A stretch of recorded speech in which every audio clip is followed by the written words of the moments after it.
Assalamualaikum warahmatullahi wabarakatuh.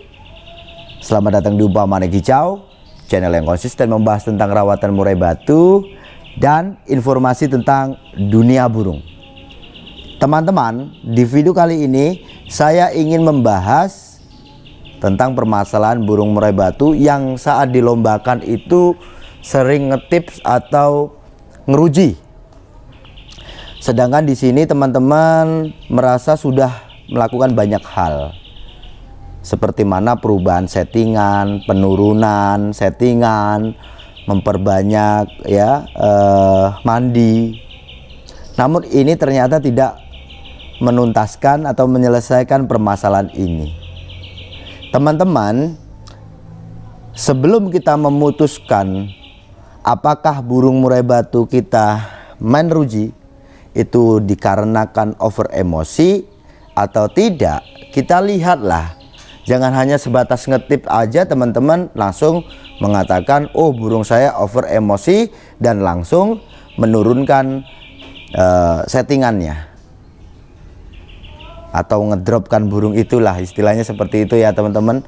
Mungkin dengan meredam, dengan cara memandikan, porsi mandi itu ditambah, yang mungkin tadinya 3 hari sekali akhirnya sering dimandikan tiap hari ini. Ataukah teman-teman terus burungnya itu diembun, merasa embun pagi itu tidak cukup, akhirnya ngembun malam. Teman-teman, murai batu itu tidak seribet itu kok, gitu ya. Maka kita harus pinter nih ngamati burung kita, ngetipsnya itu betul-betul emosi atau tidak.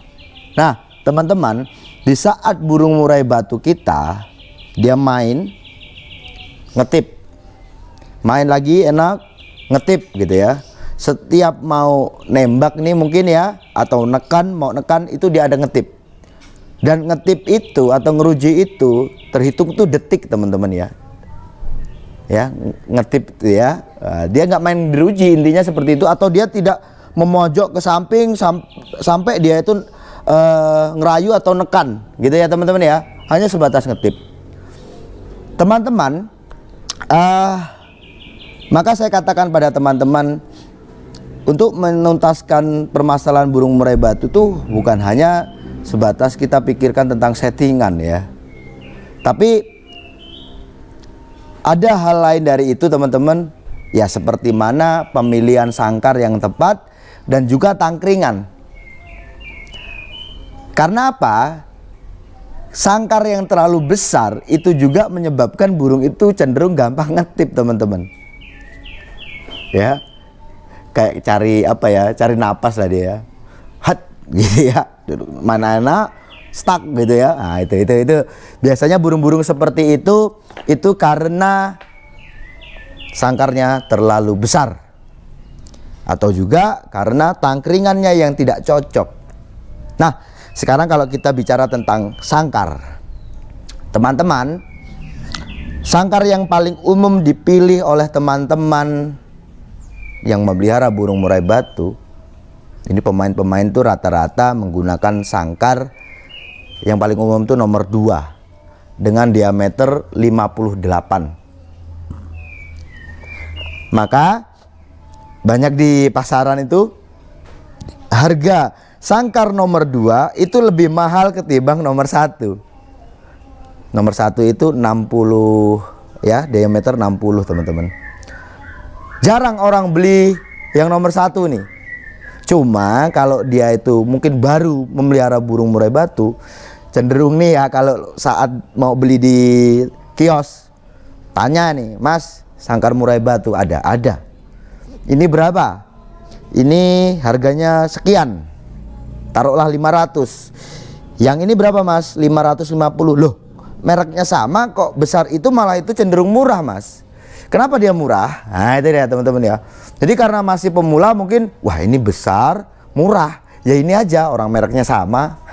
Itu teman-teman ya. Karena yang paling laris, yang paling sering dipakai itu memang yang nomor 2. Karena itu ibarat sangkar tuh sangkar universal. Dari mulai ekor 20 sampai ekor 16 itu bisa pakai. Tuh ya. Tapi kalau teman-teman ada permasalahan burung yang suka ngetip, sedangkan kita sudah merasa sudah melakukan banyak hal nih ya tentang perubahan settingan dan sebagainya, tapi burung kita tetap ngetip, mungkin teman-teman sangkar ini perlu kita perhatikan. Nah, ini menurut saya ya, menurut saya pribadi, spek yang paling bagus untuk burung. Satu contoh nih teman-teman ya, ada burung ini saya nggak pernah pegang ekornya berapa, tapi saya perkirakan burung ini ekornya antara sekitar 16-17 ya. Saya pakaikan sangkar nomor 3. Tuh teman-teman ya, ini sangkar nomor 3. Nah teman-teman, kalau teman-teman punya burung, kita paling rendah nih ya, nomor 4 lah. Biasanya di produksi sangkar tuh ada yang pakai 4, ada yang pakai 3. Kalau di Oryx itu dia pakai 4 ya. Yang paling kecil itu banyak dipakai untuk teman-teman main kacer tuh ya.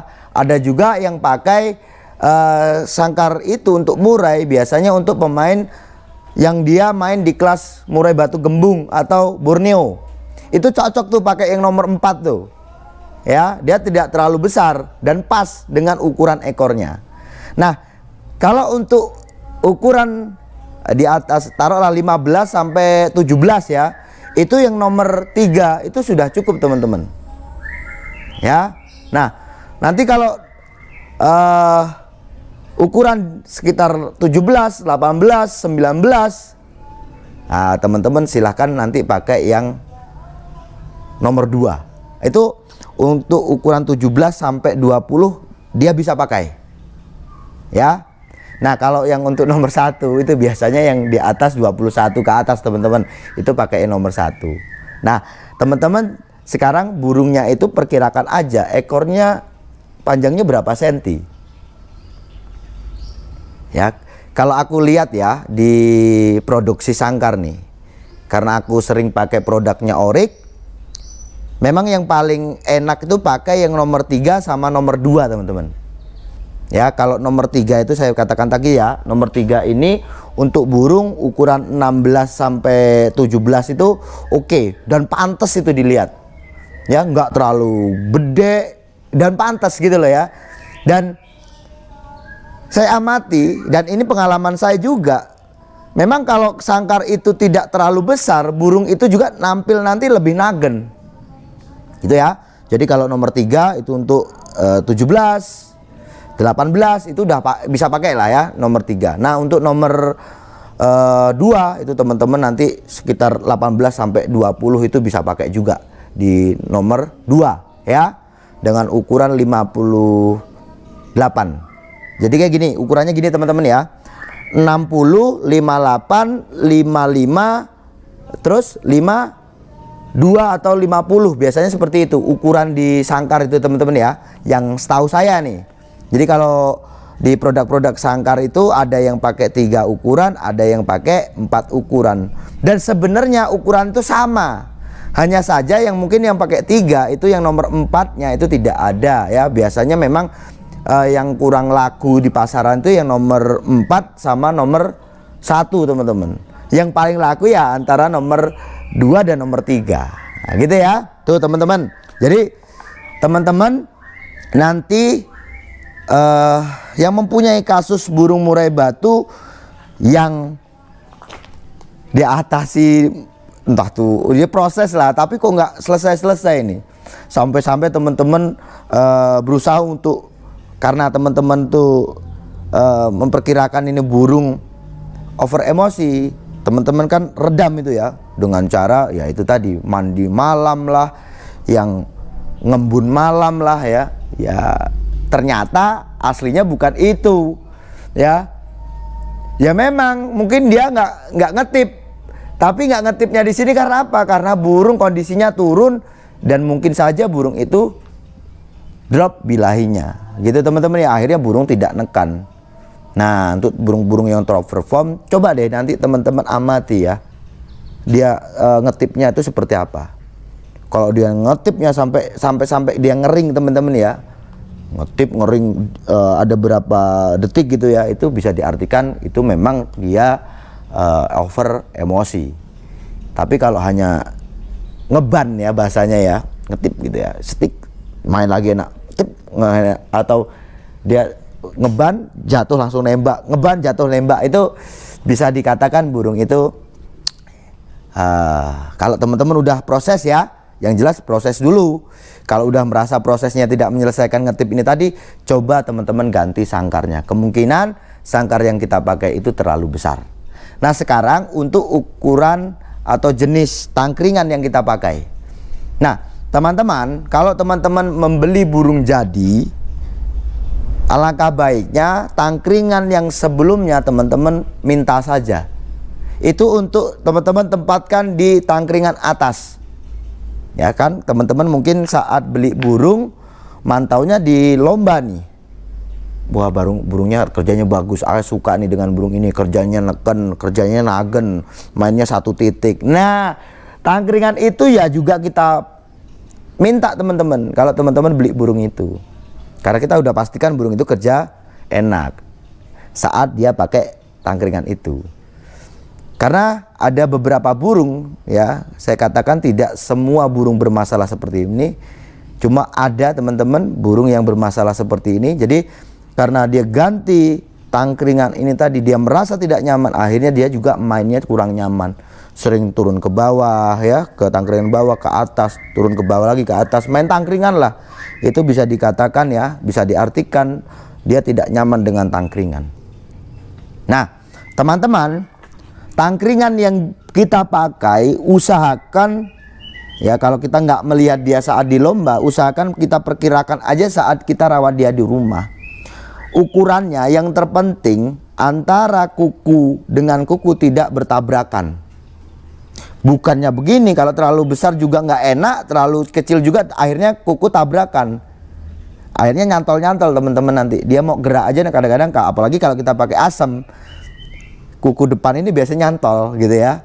Jangan terlalu kecil, kalau terlalu besar pun itu juga jangan. Nah cenderung kalau dia terlalu besar, di apa ya, dia ngetip biasanya gampang ngetip. Kalau dia terlalu kecil biasanya itu tadi mainnya nggak enak, kecantol gitu teman-teman, karena nyantol di kukunya. Maka ukurannya tangkringan itu teman-teman juga perhatikan ya. Bisa jadi permasalahan burung teman-teman itu ngetip itu disebabkan karena tangkringan yang tidak pas atau tidak nyaman untuk burung itu. Gitu ya teman-teman ya. Nanti cobalah diolah di burungnya. Ini khusus untuk teman-teman yang menanyakan kasus burungnya sering ngetip tuh, main ngeruji itu. Ya, ini kan saya nggak bisa melihat ya burung teman-teman tuh ngerujinya seperti apa. Maka di sini sebelum teman-teman memutuskan bahwa burung yang ngeruji karena over emosi, alangkah baiknya teman-teman pantau tuh burung bagaimana sih cara dia ngetip itu tadi. Tuh ya teman-teman ya. Dan karena teman-teman sudah memproses, sudah merasa melakukan banyak hal di sini, udah diturunkan settingannya begini begitu, tambah ininya, nggak selesai juga burungnya tetap aja ada ngetip. Ya itu tadi teman-teman, cobalah rubah di sangkarnya, sesuaikan dengan ukuran burungnya dan juga di tangkringannya. Ya teman-teman ya, itu saran dari saya, semoga bermanfaat dan membantu teman-teman. Saya rasa cukup sekian. Kalau ada pertanyaan nanti silahkan telepon saya. Sukses selalu. Jangan lupa ngopi. Selamat ngopi teman-teman.